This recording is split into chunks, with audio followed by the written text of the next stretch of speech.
Bharatiya Janata party अध्यक्ष मेरे साथ मौजूद हैं मनोज तिवारी, उनसे जानने की कोशिश करूंगा। अपनी सीट जीतने के साथ साथ 6 चुनिंदा कमल वो और खिलाकर लाए हैं, तो कैसे अब आगे की रणनीति है और अर्जुन की निगाह इस टाइम आगे कहां पर है वो जानने की कोशिश करूंगा।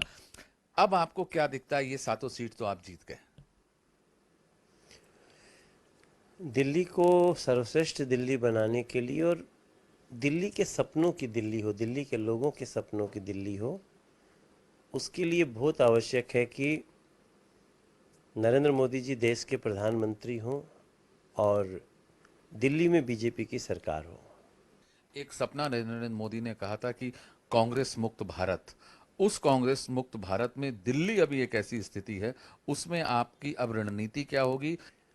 देखिए, हम तो पिछले 5 साल में भी 7 सांसद थे, लेकिन सबसे बड़ा दुर्भाग्य था कि एक मुख्यमंत्री ऐसा आ गया दिल्ली में जो कि किसी काम को होने नहीं देना चाहता था।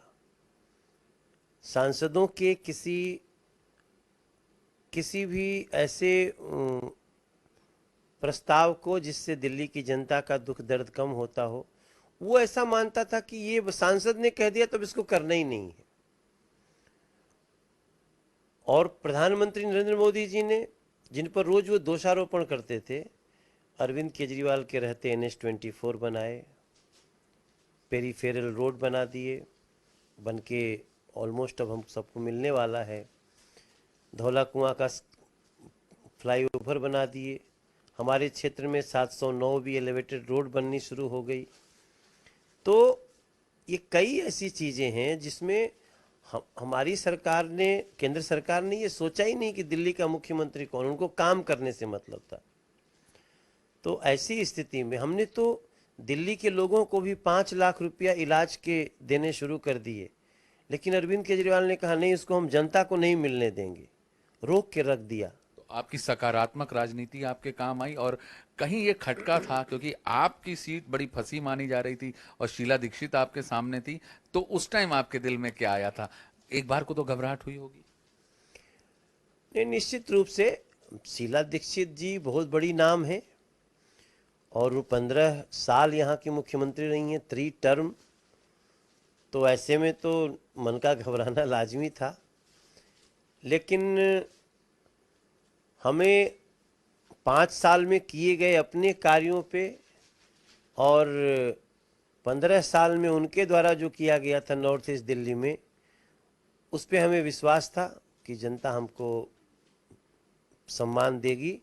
और सबसे बड़ी बात कीजिए, हमारा जो शीर्ष नेतृत्व है, नरेंद्र मोदी जी के विचारधारा पे हमको विश्वास था, और राहुल गांधी जी के जो विचारधारा जिस पे शीला जी लड़ रही थी, वो निश्चित रूप से हमें विश्वास था कि राहुल गांधी की विचारधारा अब देश से और दिल्ली में नहीं चलेगी। ये जो आपकी बात आई, तो ऐसे में आपका एक संगीतकार, गीतकार, एक गायक का दिल क्या कहता है जब काशी से केदार तक की बात आती है और माँ गंगा के पुत्र की बात आती है? तो बम बम बोल रहा है काशी, क्या कह रहा है आप, क्योंकि आपकी बनारस की धरती भी रही है, पढ़ाई लिखाई आपकी BHU से हुई है। देखिए, इस समय देश मोदीमय है, काशी से केदार तक, और वो पश्चिम बंगाल से लेके केरल के देश के किनार तक वही भारत का एतवार है, वही फिर इस बार है, वही काशी है, वही केदार है, वही सोमनाथ, वही बाबा विश्वनाथ का दरबार है। आ गई मोदी सरकार।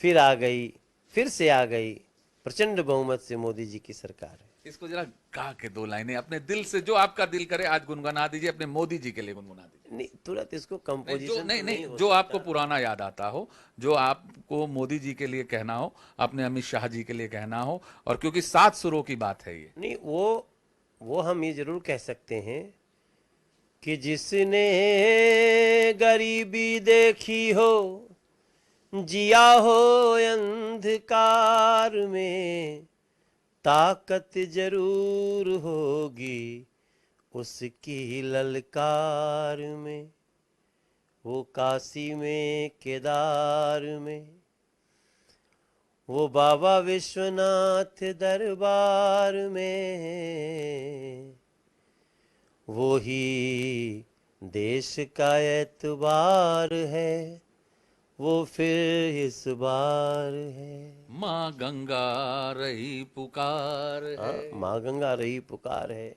और इसीलिए फिर से मोदी सरकार है। आपसे बात करने के लिए बहुत बहुत धन्यवाद। तो सीधे तौर पर कहना है कि मोदी सरकार आई इसलिए है क्योंकि दिलों में मोदी बसते हैं, और अब जिम्मेदारी ज्यादा है, काम पूरा करके दिखाएंगे। कैमरामैन चौहान के संग में प्रखर प्रकाश मिश्रा।